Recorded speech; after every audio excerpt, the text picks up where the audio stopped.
Donc, je pense reconnaître le président ou de l'Association des victimes de l'amiante. C'est bien ça, monsieur?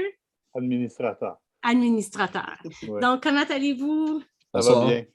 Ça va bien. Vous avez mentionné... Présentez-vous donc, monsieur, s'il vous plaît. Moi, je suis Daniel Legros. Donc, je suis administrateur de l'AVAC. Je suis aussi chargé de cours à l'Université de Montréal. Je m'intéresse beaucoup aux questions de santé et sécurité du travail. Depuis 2 ans, un peu plus aux questions qui concernent l'amiante. Vous avez parlé du BAP un peu plus tôt.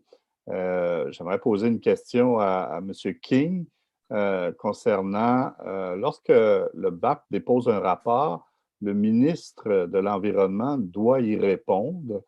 Et j'aimerais savoir, M. King, si vous étiez à la place du ministre de l'Environnement, quel serait l'enjeu pour l'État, pour les victimes environnementales.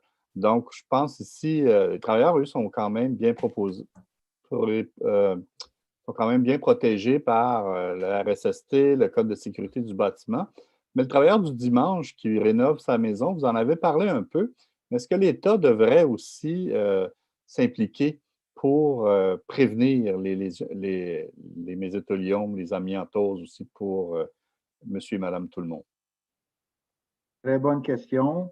Mais dans le fond, il y a 2 volets. Il y a le volet prévention et indemnisation. Prévention pour éviter des problèmes à l'avenir, oui, tout à fait. Mais indemniser ceux et celles qui sont rendus malades à cause de leur exposition extra-professionnelle à l'amiante, c'est tout un autre sujet. En France, il existe, corrige-moi si je me trompe, Daniel, le Fonds d'indemnisation des victimes d'amiante.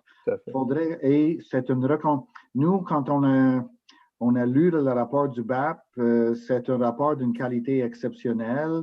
Nous, on a réagi publiquement, on a félicité le BAP pour le rapport et on a mis de l'avant quand même quelques éléments de plus comme recommandation, dont la suggestion du Fonds d'indemnisation pour les victimes d'amiante, trouver une façon que ces gens-là puissent être indemnisés aussi. Au niveau prévention, c'est un peu plus complexe, mais parce que quel est le pouvoir de l'État chez monsieur, madame, tout le monde qui rénove chez eux? C'est pas évident.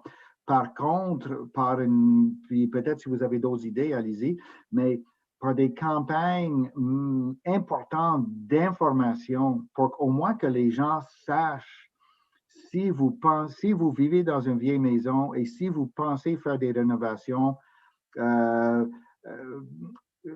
allez chercher les services d'une firme compétente spécialisée en la matière à cause des maladies qui peuvent résulter d'une exposition. Pensez à vos enfants, vous faites les rénovations, vous avez des jeunes enfants à la maison, une période de latence de 20, 30 ou 40 ans ferait en sorte que l'enfant rendu à 25 ou 30 ans peut être malade, ce qui est totalement inacceptable.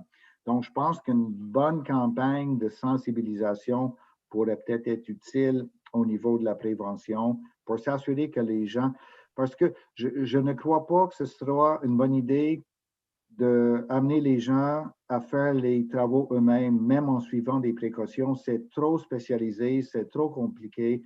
Lorsqu'on s'apprête à rénover ou faire des travaux majeurs dans une maison qui date d'avant les années 90, il faudrait d'abord analyser le matériel sur lequel on veut travailler pour voir si ça a de l'amiante. Si on n'a pas, mais là, merveilleux, on procède. Par contre, si l'analyse en labo démontre présence d'amiante, engagez une firme spécialisée pour le faire pour vous. À mon avis, les gens n'ont pas le choix. Je ne pense pas que monsieur, madame, tout le monde soit équipé pour la ventilation négative, par exemple, dans leur maison. Donc, c'est vraiment la sensibilisation que ça prendrait. Je veux juste mentionner que j'ai aucune confiance au gouvernement actuel à donner suite au rapport du BAP. Quand je vois ce que ce gouvernement fait avec le projet de loi 59, j'ai aucune confiance. Dans le fond, je me reprends un peu. Si le gouvernement actuel consulte ses experts à l'INSPQ, l'Institut national de santé publique du Québec, j'ai entièrement confiance à cette organisation-là pour orienter le gouvernement dans la bonne direction. Est-ce que le gouvernement va faire ça, puis est-ce qu'il va écouter la santé publique? C'est une autre paire de manches. Et au niveau indemnisation, nous, c'est quelque chose qu'on a demandé que dans le cadre du projet de loi 59 qui modernise le régime de SST, une recommandation du BAP, justement, pour rendre la présomption légale qui reconnaît le mésothéliome, ce qu'on appelle irréfragable, ça veut dire dès qu'on a exposition à l'amiante démontrée, dès qu'on a un diagnostic de mésothéliome, on ne peut pas faire toute une procédure pour contester cette réclamation-là. Et le gouvernement a rejeté cette recommandation. Donc, je n'ai pas confiance qu'ils vont l'inclure dans leur plan d'action.